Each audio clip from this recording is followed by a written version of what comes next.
Dear students, ये परीक्षा वाणी की विज्ञान की किताब है जो कि जीव विज्ञान और भौतिक विज्ञान की सब पुस्तकें हैं। तो ये परीक्षा वाणी की विज्ञान की अति महत्वपूर्ण किताब है। इसमें से कुछ गिने चुने जो कि महत्वपूर्ण प्रश्न हैं उसको मैं एक नोट्स के माध्यम से तैयार किया हूँ। तो जो गिने चुने प्रश्न हैं उसको आप देख लेंगे। तो ये देखिए, हैंड राइटिंग भले ना समझ में आए लेकिन मैं बोल रहा हूँ, आप ऑडियो के तौर पर इसको सुन सकते हैं। तो देखेंगे, ये देखिए, सूर्य को देखने के लिए कौन से यंत्र का प्रयोग किया जाता है? तो हेलियोस्कोप का प्रयोग किया जाता है। सूर्य को देखने के लिए हेलियोस्कोप का प्रयोग किया जाता है। विटामिन शब्द कौन खोजा था? सी फंक ने। विटामिन भाषा है, लैटिन भाषा है। विटामिन में कौन सी ऊर्जा मिलती है? तो आप जान लीजिए, विटामिन में कोई ऊर्जा, कोई कैलोरी नहीं मिलती, यानी शून्य ऊर्जा मिलती है। विटामिन का अध्ययन विटामिनोलॉजी। विटामिन कई प्रकार का होता है? तो दो प्रकार का, जल में और वसा में घुलनशील। जल में देखिए BC, विटामिन बी और विटामिन सी। जल दो अक्षर जल बना है तो बी और सी याद कर लीजिए। वसा में विटामिन A, D, E और K। सनशाइन विटामिन कहते हैं किसको? डी। आँखों की रोशनी बढ़ाते कौन? विटामिन ए का रासायनिक नाम retinol. Anti cancer vitamin vitamin A. Anti infection vitamin vitamin A प्रचुर मात्रा में पाया जाता है सब्जी, गाजर, मूली आदि में। रोग प्रतिरोधक क्षमता जो बनाती है, रोग प्रतिरोधक क्षमता बढ़ाती है विटामिन ए। रतौंधी vitamin A. और आप देखेंगे, रतौंधी विटामिन ए हो गया। रतौंधी को और किस नाम से जाना जाता है? निक्टोलोपिया। अस्तमृदुता या ऑस्टियोमलेशिया रोग विटामिन डी, ये वयस्कों में होता है।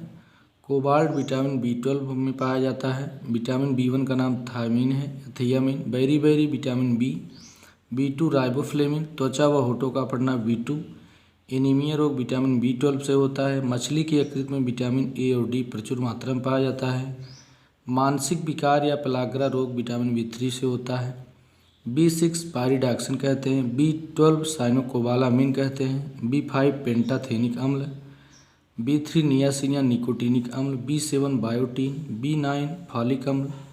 विटामिन से बाल गिरते हैं तो कौन सा विटामिन? B7 की कमी से। घाव भरता है विटामिन सी। कौन सा रोग कैंसर के उपचार में प्रयोग होता है? तो विटामिन बी। विटामिन एच का अन्य नाम क्या है? तो vitamin B7।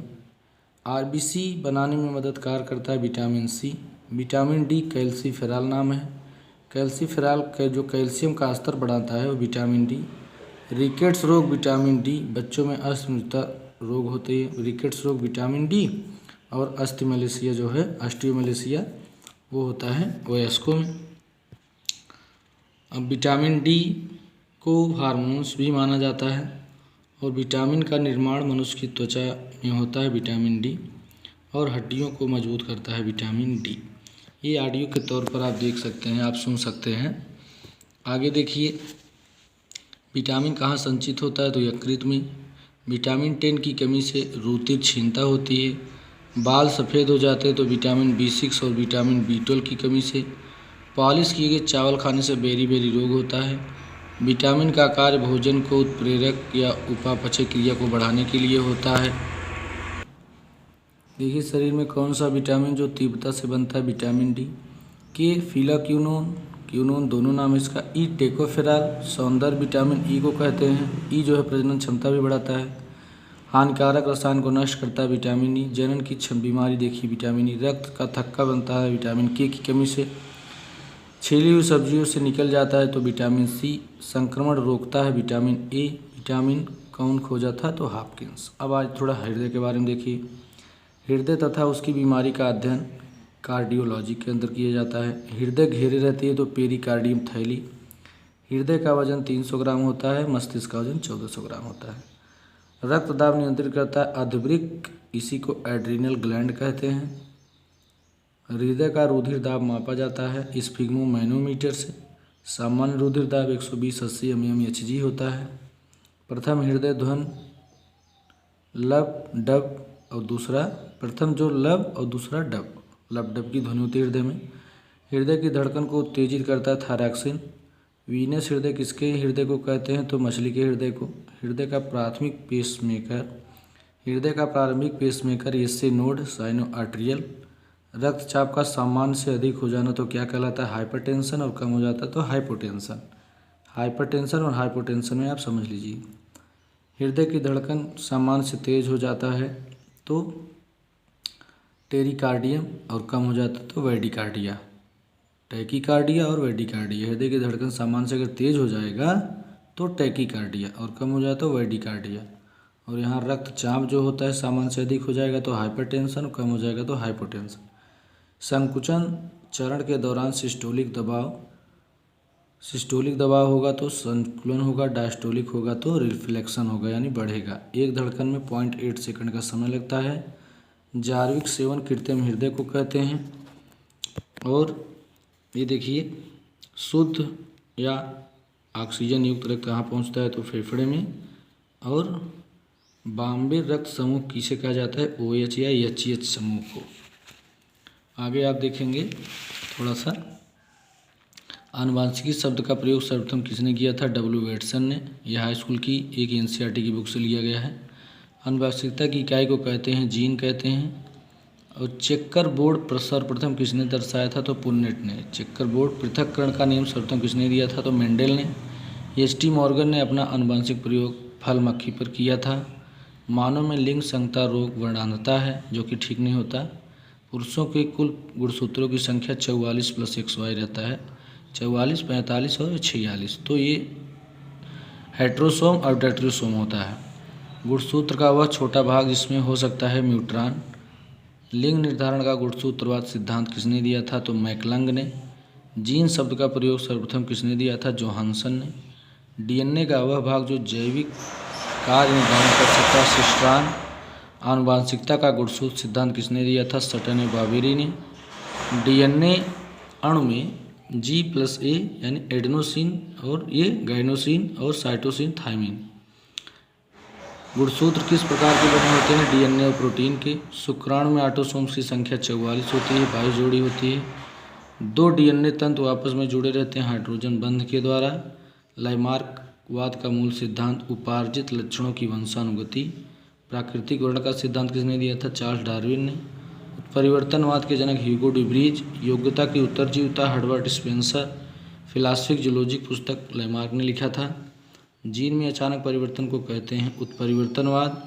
Origin of species by natural selection Darwin. योग्यता की उत्तरजीविता किससे संबंधित है? जैव विकास से।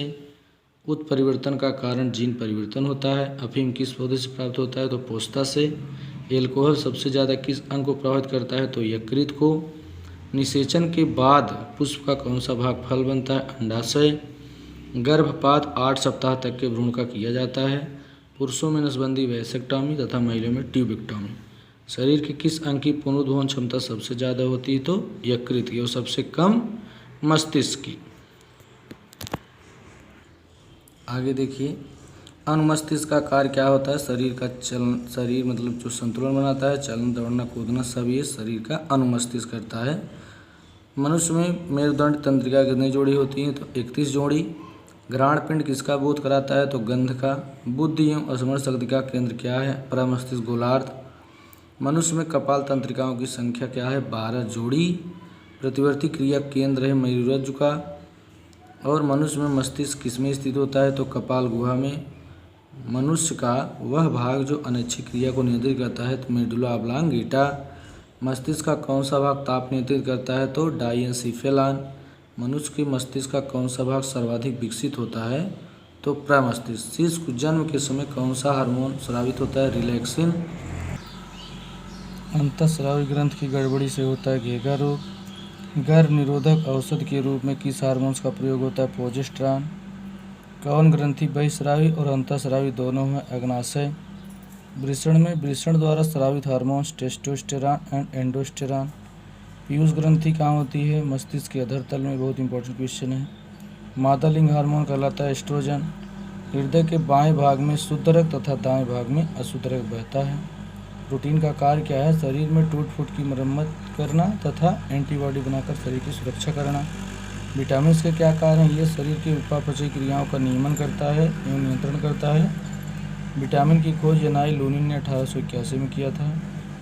जो फंक नाम दिए थे 1912 में। विटामिन 20 प्रकार के होते हैं। मनुष्य के लिए 12 13 विटामिन महत्वपूर्ण है। स्तन ग्रंथियों में मेमरी ग्लैंड, कान में जो है खूट जो निकलता है जो मोम सदृश सेरुमिनस ग्लैंड, आँख में जो ग्लैंड होती है मेवोबियन ग्लैंड, अश्रुलैक्राइमल ग्रंथि, जननांग एवं गुदा में मूलाधार ग्रंथि। उत्प्रेरक की खोज वर्जिलिस ने की थी। ये एनसीईआरटी कुछ महत्वपूर्ण प्रश्न जो मैं छाट के नोट्स बनाया हूँ वो जो है अब इसको सुन सकते हैं क्योंकि हैंड राइटिंग मेरी है। आज के लिए बस इतना ही। धन्यवाद, नमस्कार।